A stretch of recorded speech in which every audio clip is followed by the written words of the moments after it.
And I was wondering what, in your view, has actually been the impact of the war in Iran since then, if it has in any way or in what way, if it changed the country, the mood, or the politics, and how has it impacted the country since it ended? Well, I think it's undoubtedly impacted the country. I mean, I think you highlight a very important point, that the way in which the international media works is it focuses very specifically on a sort of event. And then suddenly, once the main excitement is over, so to speak, the attention moves on. And, part of the reason for that, of course, is that you don't really have any international journalists in Iran. So it's not possible to test. I mean, I know the BBC got one journalist in for a very, very short time and was able to do some sort of assessment of more popular views, not just the official views, but the more popular views. And so in some ways, we're limited to what we can see on social media and obviously what is officially put out. And, we can read between the lines of what the regime wants to do. The regime has an official narrative, okay? And the official narrative is that it won the war, believe it or not, okay? So that it believes it won, and it's putting out quite forcefully that the US and Israel were forced to come to the table. But I think the more important thing for them is they want to sort of present a line of national solidarity. So their argument is that everyone rallied round, and, Donald Trump and Netanyahu called for regime change. They called for unconditional surrender. I think both highly risky, shall we say, and dubious things to say. And I think sort of war aims, if I can put it in that way, that allowed the Islamic Republic to claim, some very easy sort of talking points. Principally because it's very difficult, and I think this is something that people need to be aware of when you're looking at the consequences of a conflict like this. And this is a conflict, by the way, that far exceeds the 12 days of the hot war. I mean, this is a sort of rivalry, as we know, that's been going on for a very long time, and certainly since the Islamic Revolution. The Islamic Republic has had a very, very strongly antithetical view to the state of Israel. In fact, obviously claims that the state of Israel should not exist, and has actively worked towards that end. I mean, this is the important point. When people draw comparisons, it's not that easy to draw comparisons. You're dealing with two states in which one state wants to see the other state eliminated. So, and has actively worked towards it. So, I mean, it's not easy to draw very straight comparisons, say, with Ukraine and Russia, for instance, which some people want to try and do. But the consequences in that sense, if you look at it, I think will be much more long term, medium to long term. So in the initial instance, normally what you see, and I described this in a piece I wrote, that what you see during a wartime situation is a sort of an adrenaline rush, and people will get very agitated, angry, anxious, worried, frightened, every emotion you can throw at it. I mean, obviously, this is what happened. You don't expect this to happen. So they will react in very, very instinctive senses. And in some ways, it offers a window into, what they really feel. And people can say that, that it shows them. On the other hand, once the adrenaline rush recedes, it collapses, you then get that sort of element of, what the hell just happened? What is going on? And then people start to question. Now, the interesting thing for me is the time between the adrenaline rush and the dust settling has been quite short.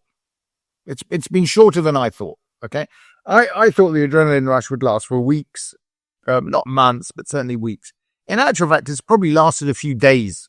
This is, and what's happened is people have started to question.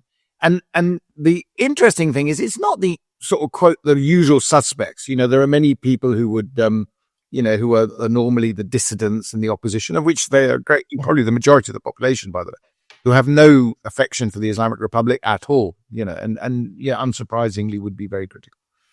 What's more interesting is the people who are, slightly closer to the regime, the sort of not the ultra loyalists, but, the ones that are by default loyal, who sort of think, well, given a choice, the Islamic Republic is the best option we have. They're the ones that I think are most interesting in terms of the reaction. And it's been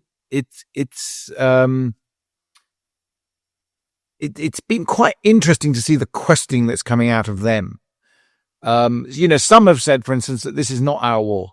It's not our war at all. This is the Islamic Republic's war. There are other people who have said, no, I will always fight for Iran, But don't confuse my willingness to fight for Iran as support for the Islamic Republic. I mean, in both cases, the Islamic Republic does not come out well out of it.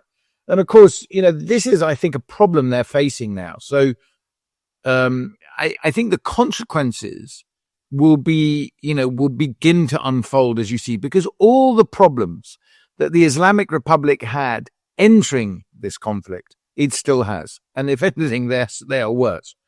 So even before this conflict emerged, people like myself were saying that we're in for a summer of real turmoil because they can't provide gas, they can't provide electricity, and they can't provide water. Okay, there are serious shortages. And, in the summer heat in Iran, 40 degrees, it gets quite difficult when you can't put your cooler on or something, or your air conditioner or water. Right? So in some ways, what this war has done is it's focused minds in a different way. It's maybe given the regime a sort of a very short-term boost. But then as that adrenaline rush collapses, they're going to find themselves in an even worse situation than they. So prior to the war, I would have said what you're seeing is a steady decline. Okay, a steady decline. And, we all said there might be black swan events, that could increase it. So, for instance, I don't know, there could be a gas explosion or something, people, a bit like what happened in Bandar Abbas beforehand, where you had the huge explosion in the port. But, these things are not predictable. So you will say there's a steady decline. What this has done is it's given a quick sort of jolt of, energy in a way in the opposite direction. But just as you go up suddenly, you're going to go down much more steeply. So this is what, and this is what I say to people you have to look out for, because it's not like the regime was in a good place before this started. This is the issue. So it will receive an immediate boost, and then it will probably dip again very, very badly. And, we have to wait and see. I mean, I thought a lot of this will have to be, we'll have to see what, we'll have to see how that pans out. But what I have said, and I'll say this again, I said the Islamic Republic as we know it is finished. I mean, that's, the change is coming. Now, what sort of change, we have to see.